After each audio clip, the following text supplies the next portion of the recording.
Hello everybody, it's Michael Lanigan here in Indonesia. It is New Year's Day here. It's a wonderful day. You know, the streets are not busy. It's a public holiday. Well, I assume it's a public holiday. They have a lot of public holidays here. They have, they have a lot of recognized, the beliefs, the faiths. They have, I think there are 6 recognized by the Constitution. It's a wonderful place. It's a wonderful country. It's Indonesia. Ramadan here is really nice.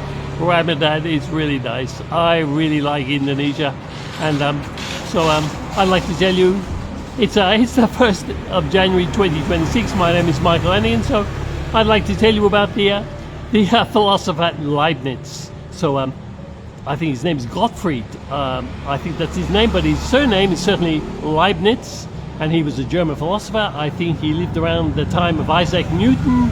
Isaac Newton lived in England in the 17th century, so Leibniz lived at the same time. In fact, Leibniz is said, I don't know the accuracy of this story, maybe it's in my imagination, that he received the inspiration for the theory of calculus, the mathematical theory of, it's a method of calculus, on the same day that Isaac Newton did in England.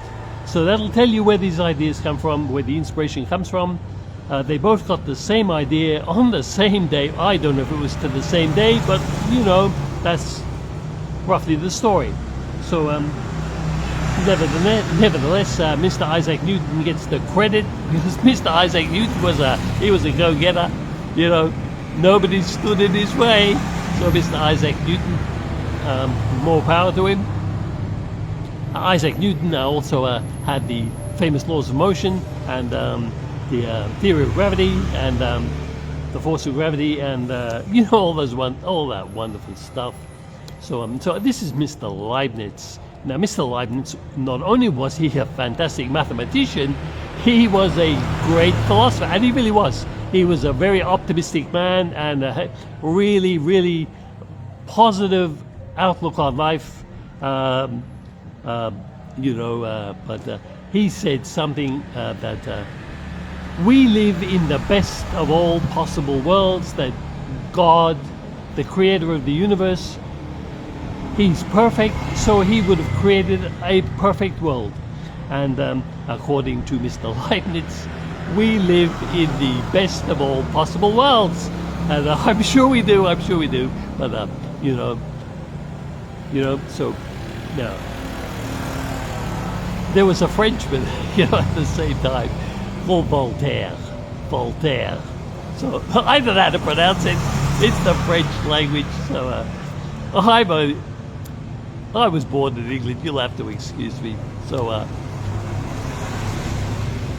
Mr. Voltaire, Mr. Voltaire, he wrote a book called Candide. Candide.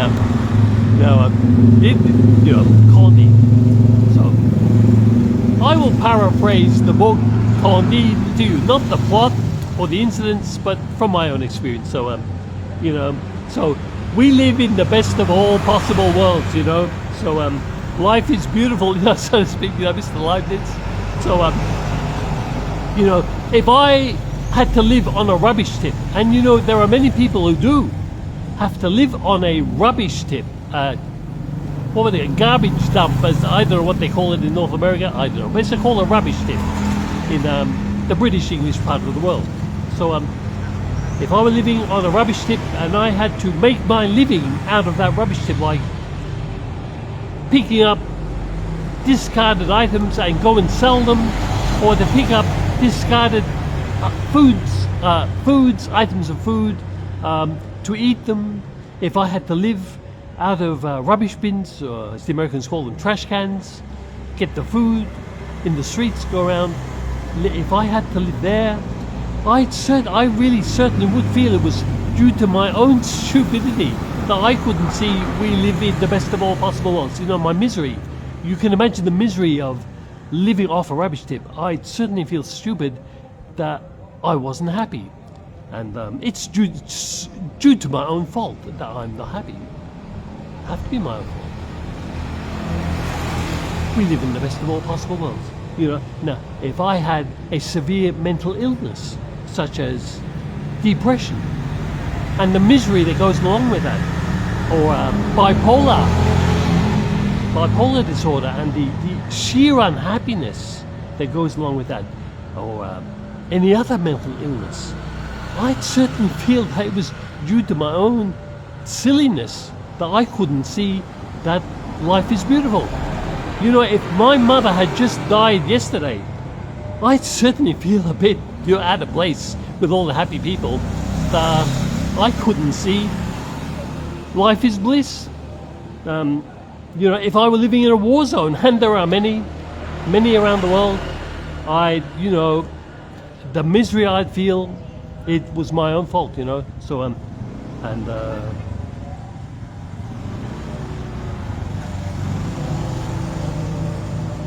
there was a man. He lived east of London, west of Indonesia, many years ago, and he said, I was sent to bring good manners and to perfect human character, to perfect nobility of character. That was his mission statement. That was the statement he made for his mission. And I'd like to talk about now Dante Alighieri. Now, Dante Alighieri is, he's passed away, the poor man. He lived about 700, 800 years ago, and he wrote a famous book, two famous books, The New Life and the Commedia, the Divine Comedy. And basically the thrust of those two books was that the meaning of life is to be found through romantic love. Yes, that's right, romantic love. He said by inculcating romantic love of a beloved person, another beloved human being,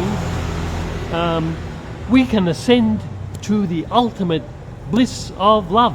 Love, I presume, that will be the love that Lord Jesus talked about, that our Lord Buddha talked about. I don't know. I just presume it would be. Love is love is love. I don't know. But Mr. Dante, he proposed that love was the motivation for all human behavior. So greed, treachery, theft, generosity, all human behavior, good and bad, was motivated by love.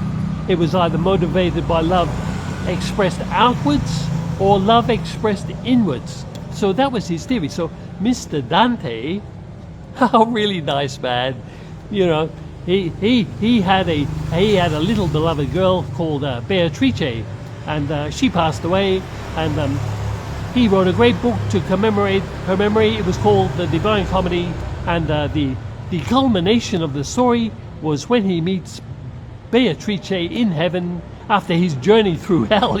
When she passed away, he must have felt a bit sad, a bit stupid of him not to realize that, we live in the best possible world. But he went through hell, the sorrow, he came up, managed, to what you call alchemize all that sorrow, and he eventually got up there. He met his beloved Beatrice in the heights of heaven, and he had a vision of the divine up there. So that was Mr. Dante Alighieri, and also there was a Mr. William Shakespeare. All his plays, well, most of them, involve romantic love, or frustrated romantic love, and it's a very temporary feeling. Romantic love, it dies away after a few years. But what if you could make that feeling of romantic love permanent? Maybe you could make it permanent in your lives. And maybe you could give it a name, like Nirvana. Maybe you could give that permanent feeling of romantic love a nice name called Nirvana.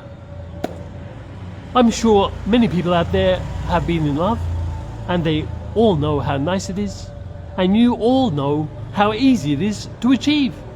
You all know how easy it is to achieve. You don't need to go to school for it. You don't have to sit on the floor. You don't have to wear silly clothes. It is very easy to achieve a feeling of romantic love. And if you could only make it permanent, it would be great. It would be great, great, great, great. And those are my thoughts for everyone here in the world today. Happy New Year, and may you all be happy. May you all be happy.